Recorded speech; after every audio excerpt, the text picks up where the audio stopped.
안녕하십니까? 행복한 안식일입니다. 2020년 5월 2일, 5월의 첫 안식일 예배 방송을 통하여 동참하시는 우리 모든 성도님들 예수님의 이름으로 환영합니다. 5월은 계절의 여왕입니다. 정말 가는 곳마다 아름답게 꽃들이 피어 있습니다.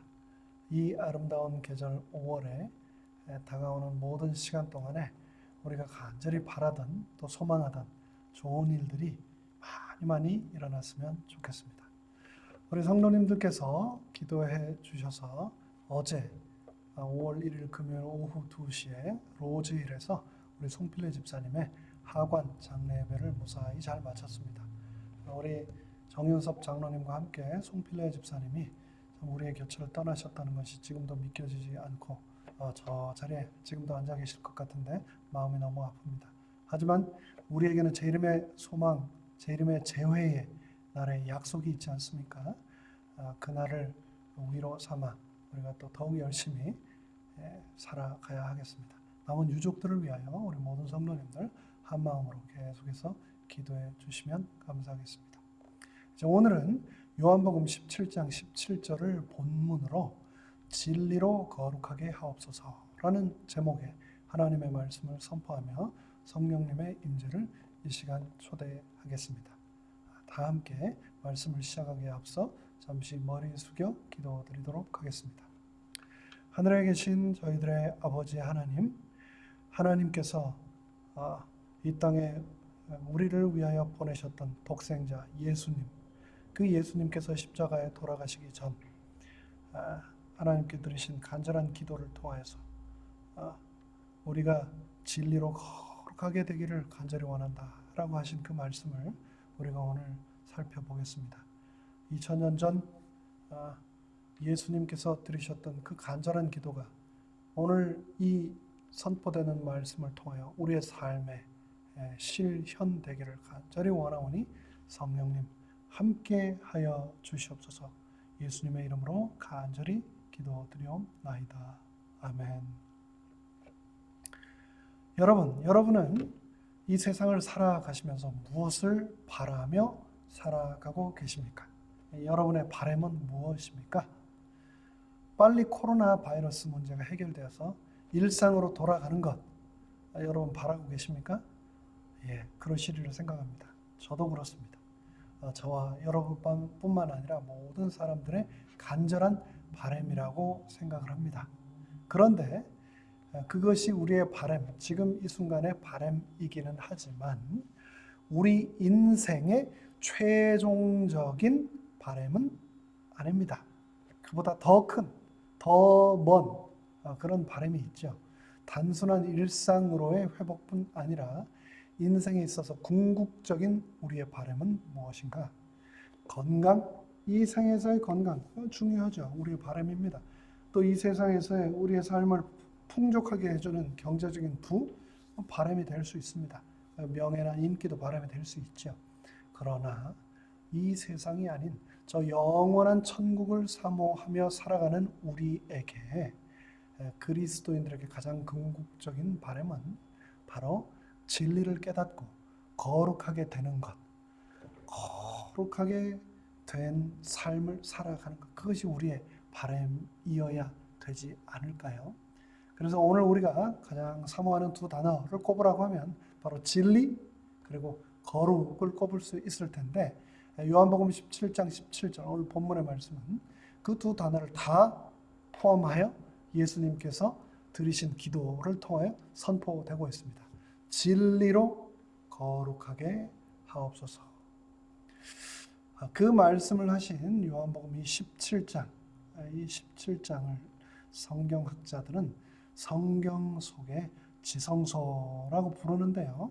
이 요한복음 17장은 처음부터 끝까지 십자가의 희생을 바로 눈앞에 두신 예수님께서 드리신, 예수님께서 하늘 아버지께 드리신 기도이기 때문에 성경 속의 지성소라고 부르고 있습니다. 시간 때문에 이 17장을 전부 다 읽지는 않고요. 요한복음 17장 13절로 17절까지 제가 읽도록 하겠습니다. 지금 내가 아버지께 가오니 내가 세상에서 이 말을 하옵는 것은 그들로 내 기쁨을 그들 안에 충만히 가지게 하려 함이니이다. 내가 아버지의 말씀을 그들에게 주었사오매 세상이 그들을 미워하였사오니 이는 내가 세상에 속하지 아니함 같이 그들도 세상에 속하지 아니함으로 인함이니이다. 내가 비옵는 것은 그들을 세상에서 데려가시기를 위함이 아니요 다만 악에 빠지지 않게 보존하시기 위함이니라. 내가 세상에 속하지 아니함 같이 그들도 세상에 속하지 아니하였사옵나이다. 17절 그들을 진리로 거룩하게 하옵소서. 아버지의 말씀은 진리이니이다. 이 17절에서 말씀하고 있는 두 단어, 키워드, 진리, 그 중에 하나인 진리. 여러분은 진리가 무엇이라고 생각하십니까? 그리고 또 17절에서 말하고 있는 거룩은 또 무엇이라고 생각하십니까? 그리고 또 이 진리와 거룩은 어떤 관계일까요? 요한복음 17장 17절에서 예수님은 하나님께 우리들을 거룩하게 하옵소서라고 기도하십니다.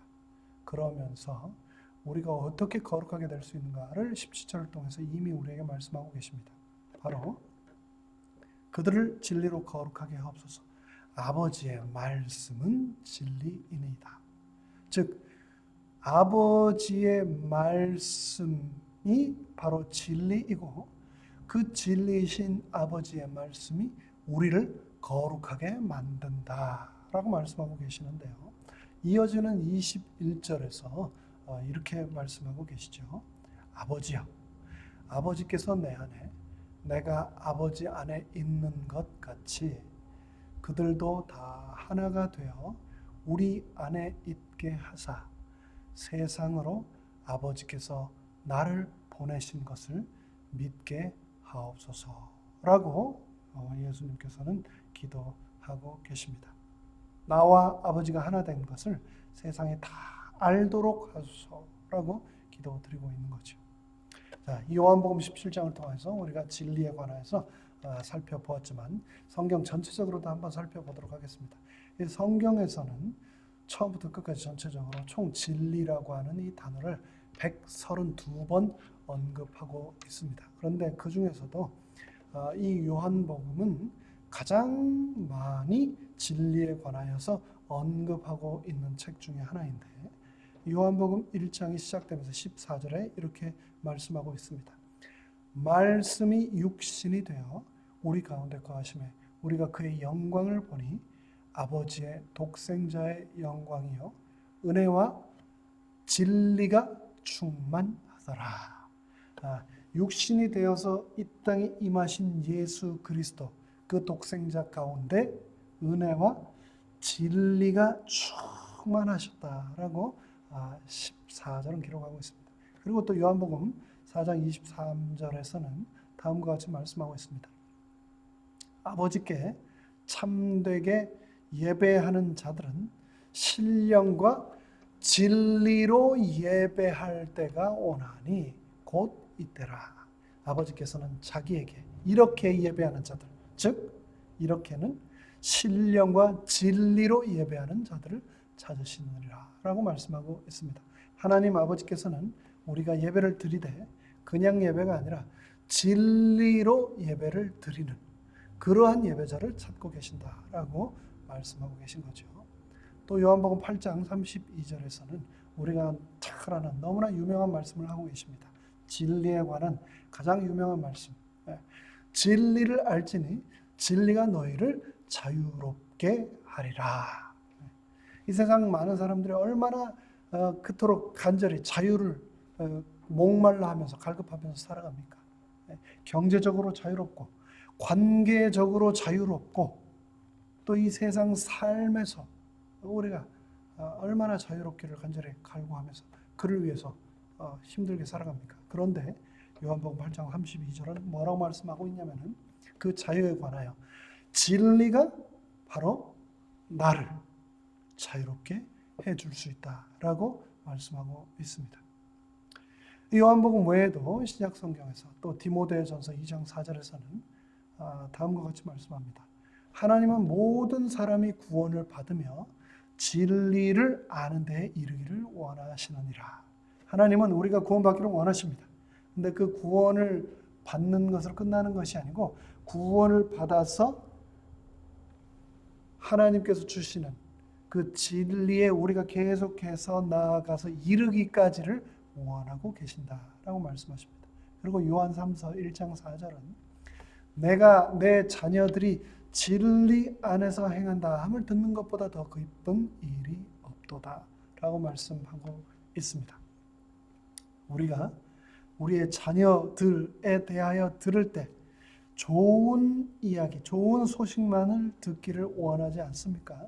근데 우리의 하늘 아버지 되신 하나님께서는 내 자녀들이 바로 우리가 진리 안에서 행한다 함을 듣는 것보다 더 기쁜 일이 없다라고 말씀을 하고 계신 겁니다. 성경에 등장하는 이 진리라고 하는 말씀들을 통해서 진리가 얼마나 우리 인생에서 소중하고 하나님께도 우리가 진리 안에 살고 진리를 발견하고 또 진리 때문에 자유롭게 사는 모습을 얼마나 보기를 간절히 원하시는가를 우리가 알 수 있게 되었습니다. 이 성경이 말하는 진리, 예수 132구절이나 되고 또 이 구절뿐만 아니라 1189절이 넘는 80장이 넘는 이 성경장들을 전체를 통하여서 성경이 말하는 진리를 우리가 크게 두 가지로 나누자면 첫째, 복음이 바로 진리이다라고 또 성경은 말하고 있습니다. 갈라디아서 2장 5절에 보면 바울은 복음이 바로 진리이다라고 하면서 갈라디아 교회에 보낸 편지를 통하여 말씀하고 있습니다. 우리가 일시라도 복종치 아니하였으니 이는 복음의 진리로 너희 가운데 항상 있게 하려 함이라. 영어로 보면 The truth of the gospel 이라고 얘기를 하고 있습니다. 이 진리를 복음이라고 하는 진리, 그러니까 진리는 바로 복음이다라고 말을 하고 있는데요. 우리가 진리가 무엇일까? 진리를 발견하고 싶고 진리를 깨닫고 진리대로 살고 싶다. 그거에 대해서 바울이 명쾌하게 얘기를 하고 있습니다. 바로 이 진리라고 하는 것은 복음이다. 하나님께서 예수 그리스도를 통하여 우리를 구원하시겠다고 선언하신 그 복음이 바로 진리이다. 그 진리가 우리를 자유롭게 한다라고 성경은 말하고 있는 것입니다. 그러면서 이 진리에 관하여 요한복음 14장 6절은 예수님께서 자기 스스로에 대하여서 내리신 정의, 그 정의 중에 하나인 요한복음 14장 6절을 통하여서 진리가 무엇인지를 다시 한번 우리에게 너무나 분명하게 선명하게 말씀하고 계십니다. 예수께서 이르시되 내가 곧 길이요 진리이니라고 말씀을 하신 겁니다. 예수님 그분 자체가 바로 진리이다라고 말씀을 하신 거죠. 예수님 안에 나에게 필요한 모든 인생의 근본 원리가 다 들어있습니다. 나는 어디에서 와서 어디로 가는 존재인가? 예수님께 해답이 있는 겁니다. 나의 현 위치가, 지금 나의 상황이 어떤가? 예수님을 통해서 우리는 알 수 있습니다. 우리는 왜 살아가며, 왜 때로는 불행해지고, 왜 때로는 우리가 간절히 원하는 행복에 이르지 못하는가? 바로 예수님이라고 하는 진리는 그 모든 것을 우리에게 다 말씀해 주시고 있습니다. 성경을 통해서 우리는 하나님께서 주신 독생자 예수님을 발견하고 그 독생자 예수님을 통하여 진리를 깨닫고 그 진리를 통하여 죄에서 자유롭게 된다. 그것이 바로 복음이며 진리이다 라고 말하고 있습니다. 그리고 거기에서 끝나는 것이 아니고 요한은 더 나아가서 복음의 본체인 예수님에게로 우리의 시선을 향하고 고정시켜야 한다라고 말씀하고 있습니다. 예수님은 하나님을 우리가 바라볼 수 있도록 하는 살아있는 계시셨습니다. 히브리서 10장 19절로 20절에서는 다음과 같이 말씀하고 있습니다. 그러므로 형제들아 우리가 예수의 피를 힘입어 성소에 들어갈 담력을 얻었나니 그 길은 우리를 위하여 휘장 가운데로 열어놓으신 새로운 살 길이요 휘장은 곧 그의 육체니라. 요한복음에서 말씀하셨죠. 내가 곧 길이라고 말씀하셨던 그분, 내가 곧 길이요 진리라고 말씀하셨던 그분이 우리를 휘장 가운데로 길을 열어서 새로운 살 길인, 영생의 길인, 진리의 길인 하나님께로 우리를 향하게 하셨다라고 성경은 말하고 있습니다. 그렇게 진리를 깨달은 우리는 진리를 깨닫는 것으로 그쳐서는 안 되고 그 진리를 깨달은 다음 그 진리를 소유해야 되고 그 진리에 따라 우리가 살아야 하고 그 진리를 나누어 주면서 살아야 한다라고 성경은 말하고 있습니다. 진리를 깨닫는 사람과 진리를 깨닫지 못하는 사람은 어떻게 생겨나게 되는가를 오늘의 본문 넘어서 그 다음 장인 요한복음 18장에서는 너무나 좋은 한 예를 우리에게 보여줍니다. 이제 요한복음 17장 대제사장의 기도를 마치신 예수님께서 드디어 이제 체포되어서 재판장 앞에 가서 서시게 됩니다. 빌라도가 예수님을 신문하는 재판 자리에 서게 되는 장면이 요한복음 18장인데 이 요한복음 18장에서 38절에 보면 너무나 유명한 빌라도가 한 너무나 유명한 질문이 등장합니다. 빌라도가 예수님을 신문합니다. 38절에서 빌라도가 이르되 진리가 무엇이냐 하더라. 이 말을 하고 다시 유대인들에게 나가서 이르되 나는 그에게서 아무 죄도 찾지 못하였노라. 빌라도가 예수라고 하는 한 사람이 이끌려 와서 신문을 받게 되었을 때 도대체 너는 어디에서 온 사람이고 무엇을 하는 사람이냐? 도대체 너는 누구이냐? 라고 질문을 던졌을 때 예수님께서는 나는 진리를 증거하기 위해 온 사람이다 라고 답변을 하셨습니다. 그러자 빌라도가 진리가 무엇이냐? 라고 예수님께 다시 되질문을 한 거죠. 그런데 너무나 안타까운 것은 예수님께서 그분 자신을 나는 진리를 증거하기 위해 온 사람이다 라고 했을 때 들은 그 말을 통해서 그렇다면 진리가 무엇인가?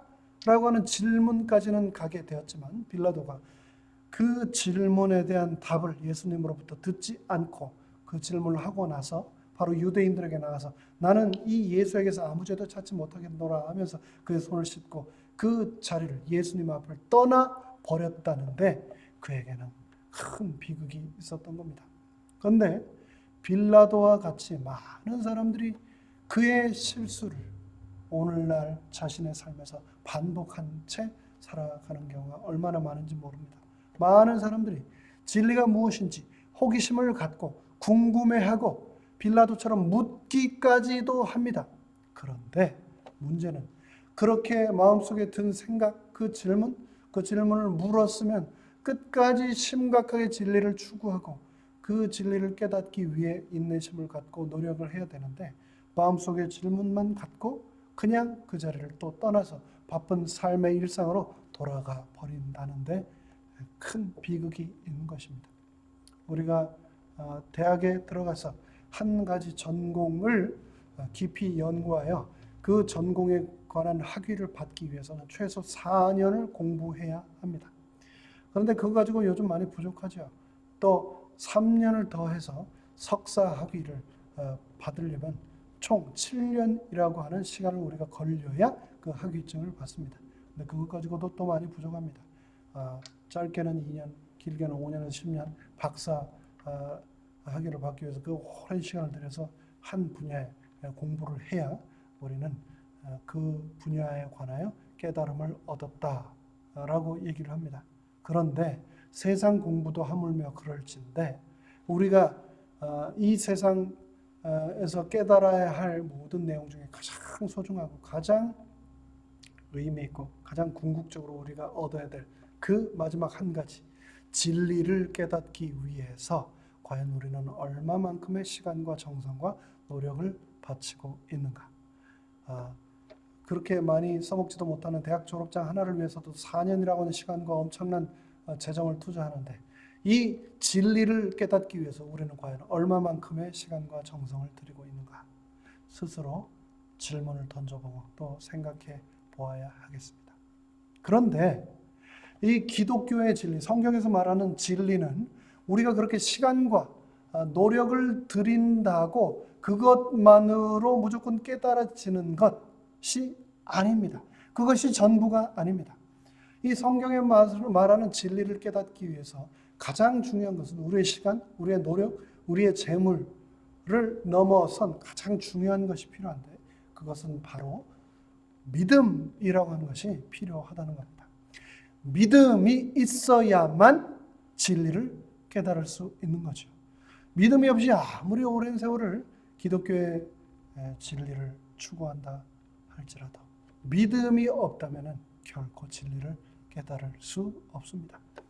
믿음이 없는 신학, 믿음이 없는 성경 연구를 통하여 너무나 많은 사람들이 이 성경을 읽음에도 불구하고 진리를 깨닫지 못하고 있는 것. 그것이 오늘날의 이 세상의 가장 큰 비극 아닙니까? 복음의 진리를 깨닫기 위해서 우리는 가장 먼저 믿음을 달라고 하나님께 구해야 하겠습니다. 그 믿음이 진리로 들어가는 첫 발자국이 된다라는 것을 우리는 기억해야 하겠습니다. 그렇게 우리가 진리 안에 믿음의 첫 발자국을 들인다면 그 다음 우리에게 필요한 것은 그 진리를 실천하는 일이 될 것입니다. 성경은 행함이 없는 믿음은 죽은 것이다 라고 말했습니다. 진리를 깨닫는 것, 진리를 믿는 것, 진리 안으로 발을 들이는 것 너무나 중요합니다. 하지만 진리는 믿는 것이지만 동시에 진리는 사는 것입니다. 우리가 진리와 함께 진리 안에서 진리와 함께 걸어가며 살아야 한다.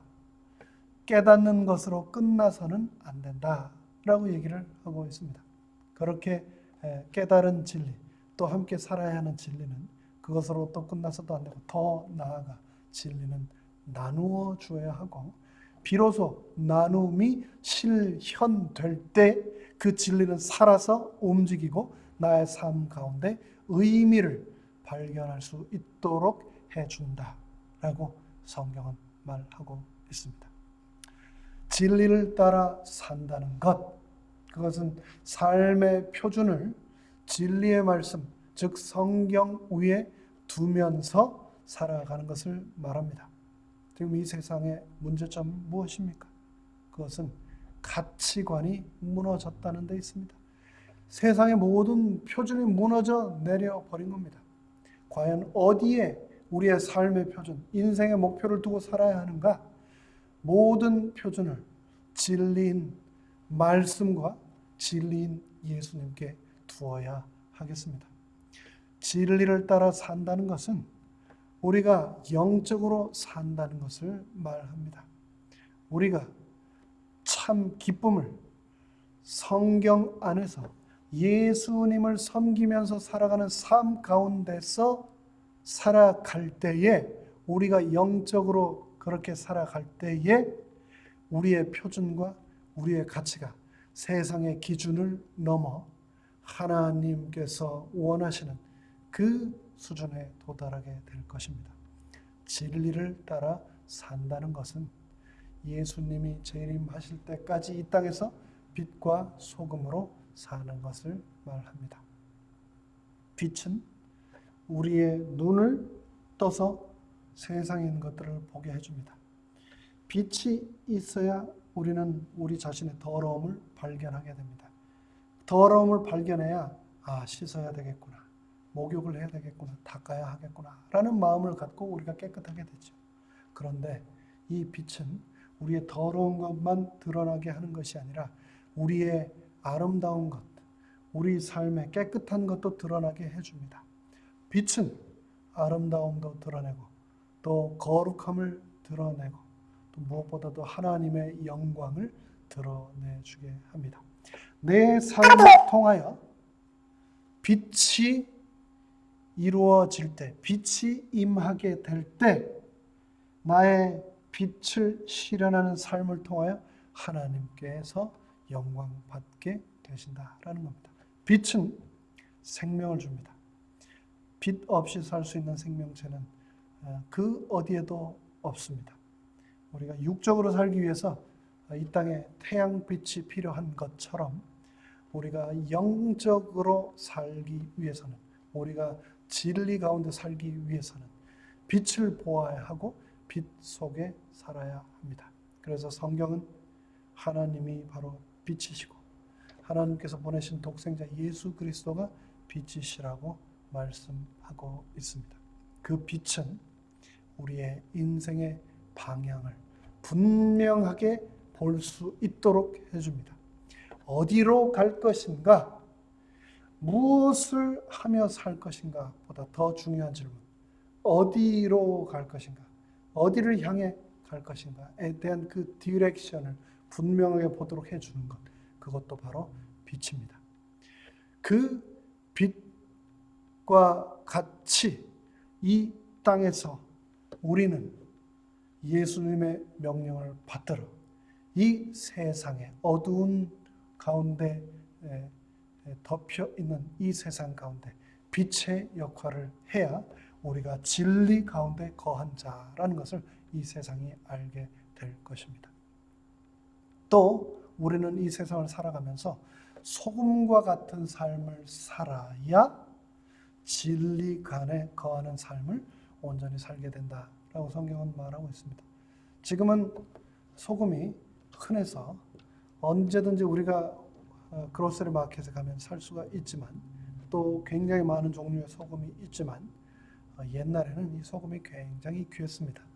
한국에서도 특별히 이 바닷가에 있는 작은 섬들을 통해서, 염전을 통해서 모아지는 이 소금, 천일염들 외에는 소금을 구할 길이 없어서 소금이 굉장히 옛날에는 귀했었죠. 그래서 이 소금이 이 돈 대신 화폐로 통용되기도 하고 품삯을 소금으로 받기도 하고 그러기도 했습니다. 근데 한국만 그랬던 것이 아니라 로마의 군인들도 소금으로 봉급을 받았었다라고 합니다. 그래서 영어 단어 셀러리, 급여라고 하는 셀러리라고 하는 단어가 라틴어의 살라리움, 즉 좀 더 정확하게 말하자면 이 솔트라고 하는 소금이라고 하는 단어의 유래, 어원이 된다라고 하는데요. 물물 교환을 하던 시대에 소금이 화폐 역할을 했던 것처럼 이 소금은 화폐만큼이나 너무나 중요한 역할을 사회 곳곳에서 했었는데 지금도 마찬가지입니다. 아무리 맛있는 음식이라 할지라도 소금을 넣지 않으면 아무 맛을 우리가 느끼지 못하는 것처럼 우리는 이 세상을 살아가면서 이 세상의 부패를 막는 소금처럼 살아야 하며, 동시에 이 세상이 살맛 나는 것, 아름다운 것, 또 예수님을 그래서 기뻐하며 살아갈 수 있는 존재들로 우리가 살아가도록 이 세상에 맛을 내는 존재인 그런 소금으로 우리가 살아가야 진리 가운데 거하는 삶을 온전히 우리가 살아가게 된다라고 말하고 있습니다. 진리를 따라 그렇게 우리가 살아갈 때 우리 삶에는 계속해서 축복이 임하여 올 것입니다. 예수 그리스도께서 말씀을 통하여서 우리에게 약속하신 축복들이 계속하여 임하여 올 것입니다. 진리는 성도 개인의 삶에 힘을 줍니다. 에베소서 6장 14절은 진리는 우리의 허리띠라고 했습니다. 우리가 살다 보면 여러 근육들을 많이 쓰면서 살지만 가장 중요한 것, 또 특별히 우리 몸에서 힘의 근원이 어딘가, 힘이 어디서 나오는가? 바로 허리에서 나오지 않습니까? 무거운 역기를 드는 역사들이 허리에 두꺼운 그리고 튼튼한 허리띠를 단단히 동여 매고 그 무거운 덤벨들을 들어 올리지 않습니까? 우리의 힘의 근원인 이 허리가 다치지 않기 위해서 힘을 더 받쳐주기 위해서 허리띠를 매는 거죠. 그런데 에베소서 6장 14절에서 뭐라고 얘기를 하고 있냐면 바로 진리가 우리의 허리띠다라고 말을 하고 있습니다. 허리띠는 단순하게 우리 몸의 의복 또 몸에 필요한 물건들을 거는 그런 연결의 역할뿐만 아니라 힘의 근원이 되어준다라고 얘기를 하고 있습니다. 진리 안에 진리를 따라 살 때 우리는 진리의 허리띠, 힘의 근원을 얻고 영적인 전쟁에서 승리하는 삶을 살게 됩니다. 진리를 따라 살면 우리는 또한 거룩해지게 됩니다. 진리 안에 거할 때 그 안에 있는 빛을 통하여서 우리는 거룩의 근원이신 하나님께 가까이 나아가게 됩니다. 그리고 또 아까 요한복음 8장 32절에서 말씀한 것처럼 이 진리를 따라 살면 우리가 그토록 간절히 원하는 자유를 우리는 우리의 삶 가운데서 얻게 된다라고 말하고 있습니다. 인류의 역사 또 내 개인의 역사 삶도 끊임없는 자유를 얻기 위한 투쟁이라는 것을 우리가 잘 알고 있지 않습니까? 그 자유를 얻기 위해 우리가 많은 희생을 하고 또 때로는 고귀한 생명을 버리기까지도 하지 않습니까? 그런데 그 자유가 어디에 있다고요? 바로 이 진리 안에 자유가 있고 진리를 따라 살면 우리는 자유를 얻게 된다라고 성경은 말하고 있습니다. 우리가 진리를 따라 살면 이 삶에서 가장 큰 보람을 느끼게 될 것입니다. 우리가 하루 세 끼 밥 먹고 따뜻하게 이불 덮고 자는 것, 그것 이 세상에 있는 것 그냥 단순하게 소비하면서 산다고 결코 우리의 삶은 보람되게 되지 않습니다. 우리가 삶을 통하여 진정한 의미를 얻기를 원한다면 진리 가운데 살아야만 하겠습니다. 그 진리를 통하여 우리는 거듭나게 될 것이고 거듭난 우리는 결국은 하나님께서 우리에게 그토록 원하셨던 거룩에 이르도록 할 것입니다. 에베소서 4장 24절은 다음과 같이 말합니다. 하나님을 따라 의와 진리의 거룩함으로 지으심을 받은 새 사람을 입으라. 진리를 통하여 우리는 새 사람이 되고 그 새롭게 된 새 사람을 입고 우리는 다시 거듭나야 합니다. 이제 말씀을 마무리하겠습니다. 오늘 본문의 말씀, 진리로 거룩하게 하옵소서. 거룩은 구별입니다. 죽을 수밖에 없는 죄인인 내 인생이, 내 존재가 하나님을 위하여 구별되는 것, 그것이 거룩입니다. 우리는 거룩해지기를 간절히 원해야 합니다. 그리고 거룩해지기를 간절히 원합니다. 그런데 우리가 설교만 듣는다고 결코 거룩해질 수 없습니다. 성경을 읽기만 한다고 우리는 결코 거룩해질 수 없습니다. 예배만 참석한다고 결코 우리는 거룩해질 수 없습니다. 신비한 체험을 했다고 또 특별한 업적과 선행을 했다고 우리는 거룩해지지 않습니다. 시편 기자는 119편 9절로 10절에서 다음과 같이 말합니다. 청년이 무엇으로 행실을 깨끗게 하리까? 주의 말씀을 따라 삼갈 것이니이다. 내가 전심으로 주를 찾았사오니 주의 계명에서 떠나지 말게 하옵소서. 주의 계명, 주의 말씀을 따라 살고 읽고 그 말씀대로 전심으로 주를 찾을 때에 우리는 진리를 깨닫고 그것을 삶 속에 실천함으로 거룩해지게 될 것입니다.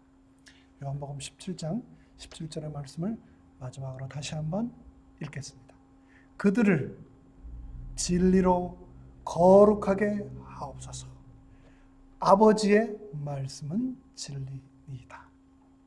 이 예수님께서 들으신 기도가 진리로 거룩하게 이 죄인을 만들어 달라고 하는 그 예수님의 기도가 내 삶에 실현되기를 간절히 바라면서 말씀을 마치겠습니다. 다 함께 머리 숙여 기도드리겠습니다.